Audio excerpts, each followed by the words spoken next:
Monsieur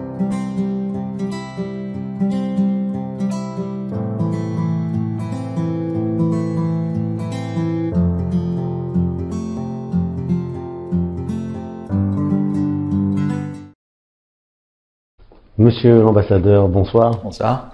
Merci de nous accueillir ici dans votre résidence. C'est un plaisir. Évidemment, vous avez vu toute cette belle journée de la francophonie. Au terme de cette journée de la francophonie, quelles sont vos impressions générales? Alors, c'est d'abord un très grand enthousiasme devant la journée que nous venons de vivre. On a vu des interventions formidables dans tous les domaines, qui touchent la langue, qui touchent le cinéma, qui touchent la philosophie, qui touchent la politique. Et donc, moi, je me réjouis de cette journée. Il faut en remercier tous les participants qui ont fait des interventions de très très haut niveau, et puis toute l'organisation qui a aussi été lourde mais parfaitement menée. Et donc, moi, je suis voilà extrêmement content, très satisfait, très profondément satisfait de tout ce que j'ai vu aujourd'hui. Monsieur l'ambassadeur, que représente pour vous la francophonie?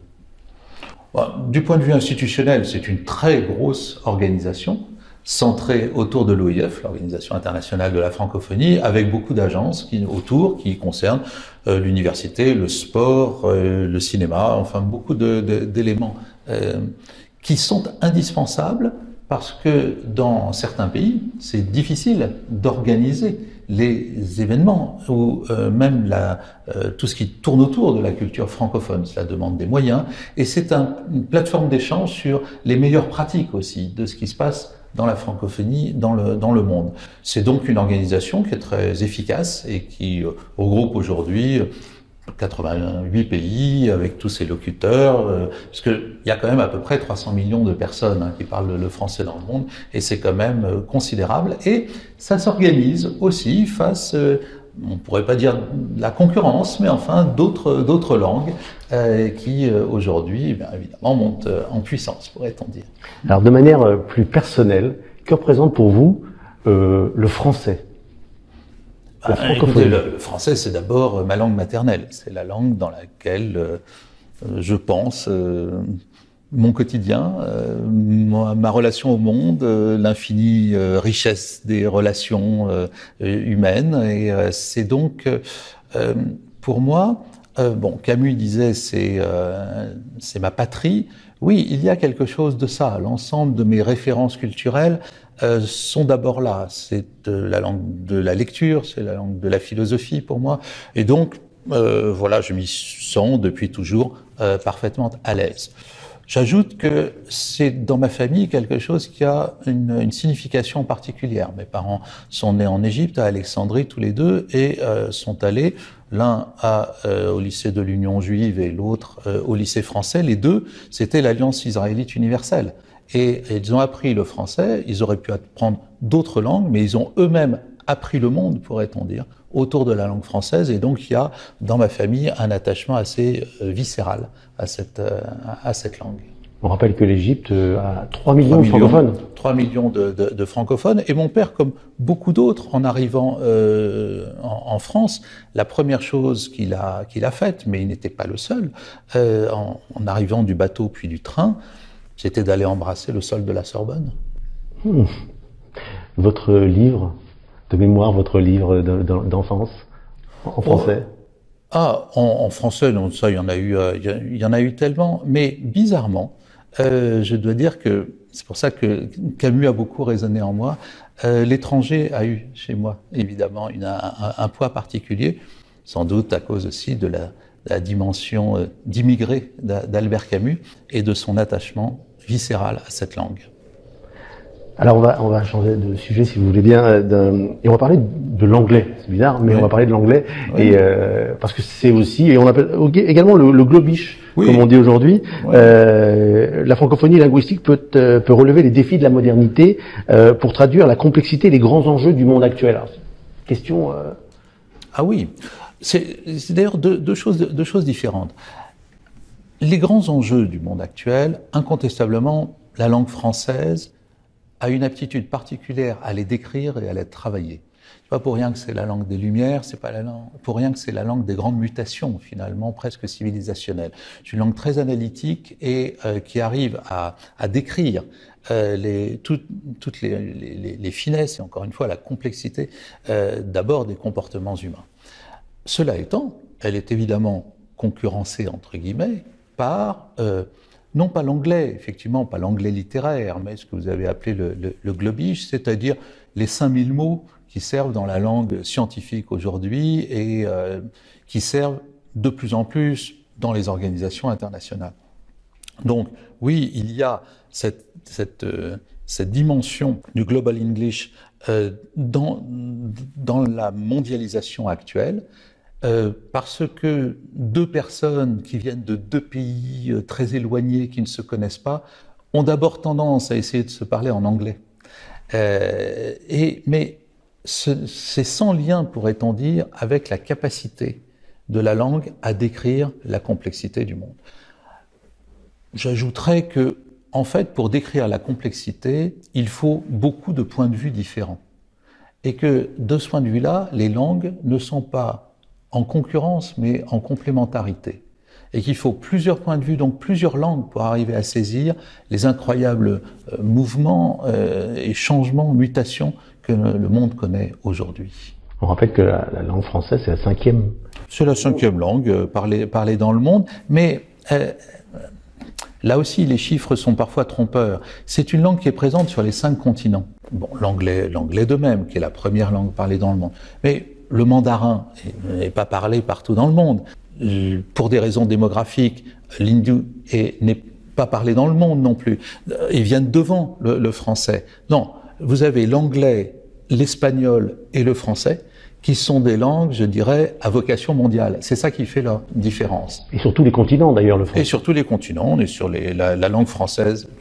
J'ai dit « on » de façon abusive, pardon. La langue française est partout sur les 5 continents. C'est d'ailleurs pour moi, vous me demandiez tout à l'heure à titre personnel, je dois dire que c'est toujours un très grand plaisir, lorsque vous êtes à l'étranger, et en tant que diplomate, je voyage énormément, d'arriver à entrer assez facilement en contact dès que les gens parlent français, parce que au-delà de la langue, c'est comme s'il y avait une complicité, quelque chose qui nous rejoignait, qui faisait lien entre nous. Je le sens aussi beaucoup, parce que j'ai été directeur de cabinet du ministre de la Francophonie, et j'ai beaucoup vu, par exemple, dans les écoles, et très souvent, les enfants chantent en français, alors même que ce n'est pas leur langue maternelle.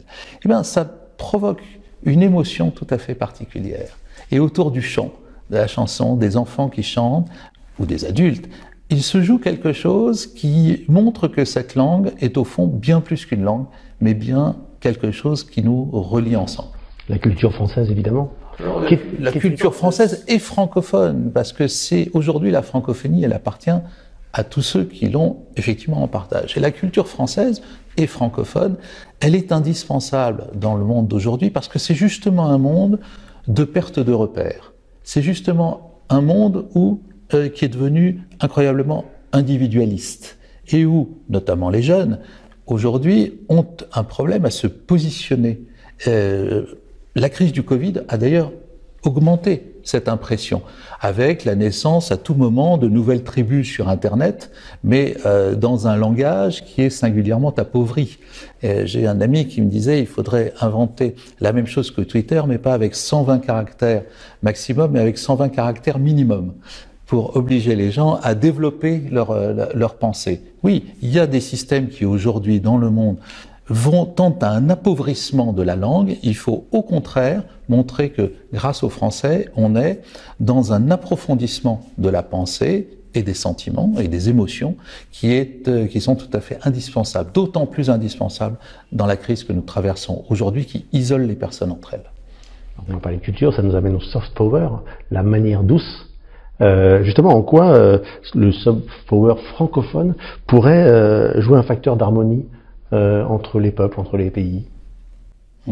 D'abord, il faut dire que le soft power, c'est pas seulement la langue, hein, bien entendu. Il y a plein d'autres actions qui sont mises en œuvre. la langue joue un rôle, et la francophonie joue un rôle, mais alors, pas tellement en tant que langue, mais en tant que, justement, la culture et les valeurs qu'elle porte le plus souvent. Oui, c'est une langue qui a été pensée, qui a permis de... C'est pas pour rien que ça a été la langue de la diplomatie avec l'anglais à un moment. C'est parce que, dans sa forme même, elle arrive à exprimer d'infinies nuances qui relèvent de la manière dont les gens peuvent se comprendre, se parler, échanger entre eux. Et donc elle est profondément, je dirais presque par nature, une langue de lien, de culture, on pourrait dire de paix, c'est un bien grand mot. Mais en tout cas, c'est une langue qui permet de penser l'apaisement, la désescalade des tensions, et donc la paix. Alors, ça va peut-être paraître prétentieux que je dise ça, mais je l'ai expérimenté de nombreuses fois en négociation.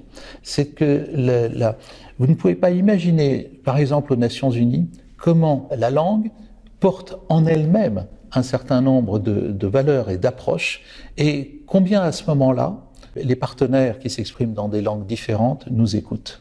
Intéressant. On va parler d'Israël, si vous voulez bien. Nous y sommes. Nous sommes ici à Tel Aviv, à Yafo. Alors, peut-elle légitimement ambitionner de rejoindre enfin l'organisation internationale? Mais ambitionner, mais bien entendu, elle serait tout à fait légitime. Il y a eu des tentatives. Ah oui, mais ça fait très longtemps qu'elle ne s'est pas portée candidate, et Israël a prévenu qu'il ne serait candidat que s'il est sûr qu'il sera reçu. Or, il faut l'unanimité pour rentrer à l'Organisation internationale de la francophonie, et 1, 2, 3 pays sont un peu réticents, et même opposés. Mais il est possible que cela change, parce que le monde change, la conjoncture politique et notamment les accords d'Abraham font bouger les lignes, et donc moi j'ai tout à fait bon espoir que la question de l'entrée, je dirais formelle, dans l'OIF puisse se faire dans un futur raisonnable. Après ça, il faut, pour entrer dans l'Organisation internationale de la francophonie, faire un certain nombre de démarches justement sur les autres organisations qui tournent, c'est la nébuleuse de l'OIF. Alors, par exemple, vous avez des universités qui, ici, font partie de l'agence universitaire de la francophonie, c'est très important. Et puis, vous avez des manifestations dans le cadre du sport, par exemple, francophones, et qui sont importantes aussi. Mais il reste beaucoup d'autres choses à faire, autour, par exemple, des organisations de maires francophones, ce genre de choses. Mais s'il y a une vraie volonté politique ici, et je le sens souvent, il y a beaucoup de gens, c'est plus des individus qui souhaitent adhérer qu'une espèce de demande globale comme ça. S'il y a cette volonté-là, et si la conjoncture internationale autour de l'image d'Israël, qui a complètement changé en 2 ans, c'est-à-dire qu'entre les accords d'Abraham et le succès de la campagne vaccinale, l'image d'Israël a complètement changé à l'international. Ça fait partie des dynamiques sur lesquelles, je pense, on peut raisonnablement capitaliser pour espérer l'entrée d'Israël, que évidemment nous avons toujours soutenu. J'ai entendu parfois 2 ou 3 bêtises du genre, est-ce que la France va enfin permettre la France est 100% pour depuis toujours. C'est pas la question, c'est d'autres pays que nous, et il faut l'unanimité, voilà, pour rentrer dans l'OIF. Un mot enfin peut-être sur Israël et sur les jeunes qui viennent de France ou dont les familles viennent de France et qui ont tendance à négliger l'apprentissage du français. Je sais bien que les programmes sont lourds et qu'ils ne peuvent pas apprendre 25 langues, mais beaucoup. Et puis qu'il faut s'intégrer dans le pays, et je les félicite de leur volonté d'intégration. Je sais d'expérience, il faut toujours chérir le pays dans lequel qu'on a choisi. Mais en même temps, je dirais que, autant que faire se peut, je leur recommande d'apprendre le français. Comment dire? Vous savez, quitter la France, c'est quitter un pays. Mais quitter la langue française, c'est quitter une famille. Et cette famille, elle est là, elle doit les accueillir, elle les attend, parce que il ne faut pas négliger cette dimension là de leur propre culture, de leur propre passé, qui est en fait toujours une richesse. Il n'y a jamais à choisir entre la culture israélienne et la culture française. La vraie richesse, c'est toujours et surtout pour les jeunes de garder les deux. Est-ce que les médias francophones ici en Israël ne peuvent pas jouer aussi ce rôle-là? Ils le jouent, mais... Assez, selon vous? Bon, je n'ai rien à dire sur eux. C'est une question d'appétence aussi des gens. Ce sont des médias de très bonne qualité et qui sont très écoutés dans la communauté française et francophone. Moi, je crois que la francophonie, c'est dans sa dimension comme ça d'extension, c'est la résultante de beaucoup de choses différentes. Et les médias ont un rôle fondamental à jouer, donc qu'ils soient ici ou que ce soit les médias français ou de type TV5 Monde ou vraiment franco-français, si je puis dire. Et puis, il y a comment dire, les Français sont écoutés quand ils ont quelque chose à dire. Moi, j'ai toujours vu que la demande de français dans les écoles, partout dans le monde, elle vient du moment où la France rayonne autour de ses idées, ou de sa culture, ou de sa politique, ou que sais-je, ou même de ses sciences. Mais on ne force pas quelqu'un, pourrait-on dire, à apprendre une langue comme le français, s'il n'y a pas derrière l'idée que ça va lui apporter quelque chose qui va être en accord, en résonance avec le rayonnement de tous les pays, comme la France et tous les pays francophones, ensemble.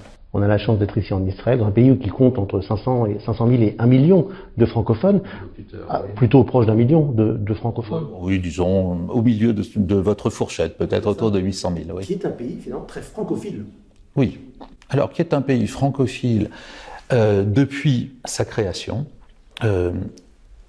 avec une espèce d'âge d'or, les 20 premières années, où il y avait autour du roman national israélien, le mythe du kibbutz, la Renaissance, etc., une vraie liaison, sans compter que les industriels, les scientifiques, notamment dans le domaine du nucléaire, les artistes, les Français ont contribué à bâtir ce pays. Arrive ensuite le choc de 1967 et la fameuse phrase du général de Gaulle qui va introduire une espèce de tension permanente et souvent persistante entre la France et Israël pour ce qui est de la politique.